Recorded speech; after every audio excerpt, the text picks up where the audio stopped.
obrigada pela sua companhia aqui no Conversando sobre Saúde. Eu vou continuar a série de entrevistas com o otorrinolaringologista Dr. Bruno Rossini, aqui da clínica Otto One. Se você ainda não viu os outros vídeos, entre lá no canal e assista. Hoje a gente vai falar sobre zumbido, né? Esse é um problema que atormenta muitas pessoas, né? O que causa o zumbido?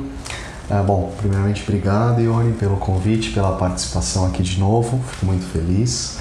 Muito bem.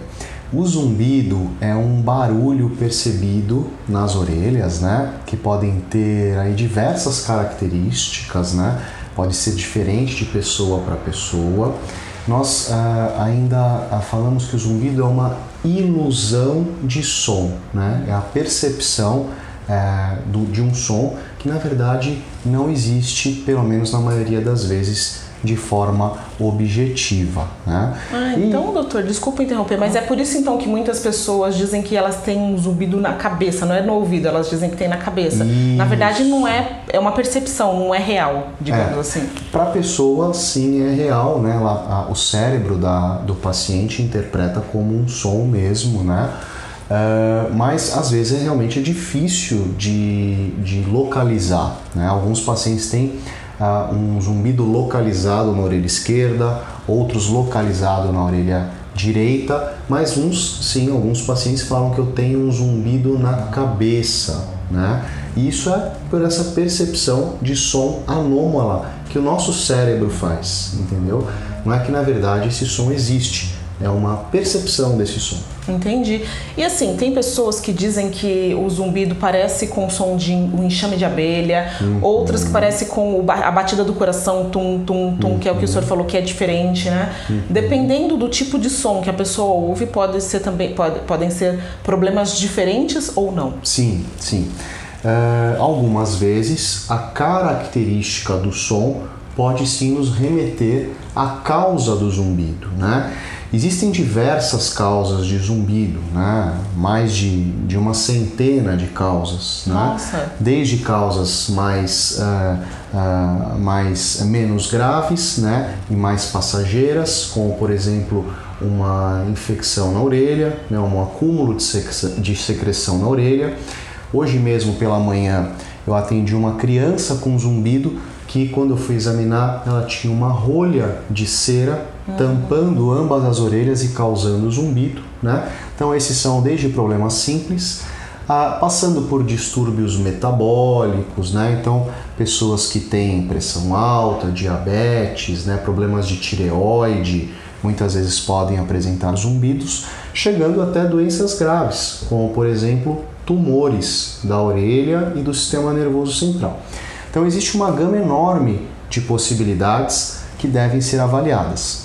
Em relação ao tipo do barulho, por exemplo, quando nós temos um zumbido que nos lembra a batida de um coração, pode ser sim que tenha um vaso dentro da orelha, localizado num lugar que não seria o mais comum, e que esse vaso esteja transmitindo o impulso sonoro da pulsação do batimento cardíaco.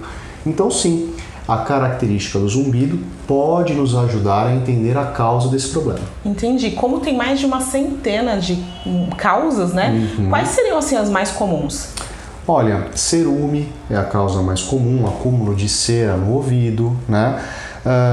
Distúrbios metabólicos, como eu falei, as doenças metabólicas, abuso de cafeína, né? Não só do café, mas todos os produtos que têm cafeína, como por exemplo, chá preto, chá mate, Coca-Cola, chocolate, né? Todos esses produtos têm cafeína e podem aumentar a percepção de um zumbido para um paciente predisposto. O abuso de açúcar, né? O abuso de energéticos, né? Períodos muito longos de jejum, né, podem causar zumbido também. Situações ou períodos de estresse que o paciente vem vivenciando também aumentam a percepção ou desencadeiam episódios de zumbido. Né? Todos esses fatores podem estar associados ao desenvolvimento do problema. O senhor falou do jejum. Quanto tempo mais ou menos de jejum?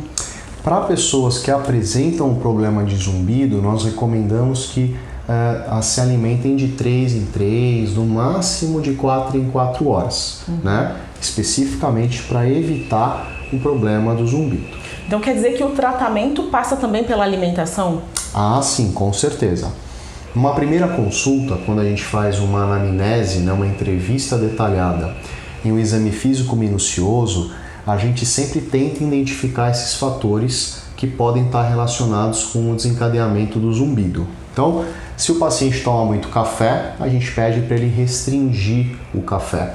Se o paciente fica muito tempo sem comer, a gente pede para ele comer de 3 em 3 horas, dentre diversas outras orientações que nós costumamos passar para o paciente, né? Mas sim, a alimentação e os hábitos têm a ver com a presença ou não do zumbido. E além disso também tem o tratamento medicamentoso? Tem sim. Também é baseado na causa do problema, né? Como tem diversas causas, nós também temos diversas medicações que podemos utilizar. Antes até das medicações, nós temos que fazer o diagnóstico correto. Então, além dessas orientações gerais, que sempre são passadas na primeira consulta, nós solicitamos uma audiometria, se precisar, exames de imagem da orelha, né, do cérebro. Muitas vezes o zumbido também está relacionado, por exemplo, a uma perda auditiva, que é diagnosticado no exame audiométrico. E aí a gente também consegue direcionar o paciente para o tratamento correto, como, por exemplo, às vezes precisando colocar um aparelhinho, né? Melhorando a audição do paciente, muitas vezes o zumbido diminui. E esse é um problema que atinge pessoas de todas as idades, né? Por exemplo, hoje todo mundo anda o tempo todo com o fone de ouvido, principalmente os mais jovens, né? E às vezes o som alto, isso também pode influenciar? Pode sim. Uma boa pergunta. A exposição prolongada a sons com intensidade muito alta pode sim ser um problema para o ouvido, né? Nós notamos hoje, né, um aumento grande dos jovens com perda auditiva, que não acontecia no passado, e justamente por causa do uso de fones de ouvido com um volume mais alto do que o recomendado. Essa exposição sonora e prolongada, né, sonora excessiva e prolongada, gera danos em nossa cóclea, que é o órgão interno, né, da orelha interna, é o órgão responsável pela audição. Esses danos muitas vezes são irreversíveis, né?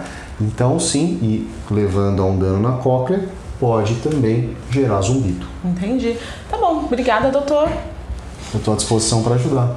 E você de casa fique atento que alguns cuidados simples, até com a alimentação e essa questão do fone, podem ajudar a resolver e prevenir esse tipo de problema do zumbido. Se você já tem, procure um médico que você vai conseguir provavelmente resolver, né? Muitas vezes a gente resolve e muitas vezes a gente ameniza o sofrimento do paciente. Tá certo. Obrigada pela sua companhia. Olha, deixa o seu like, o seu comentário se você gostou do vídeo. Deixe outros assuntos que você gostaria de ver aqui no canal. Muito obrigada e até o próximo vídeo.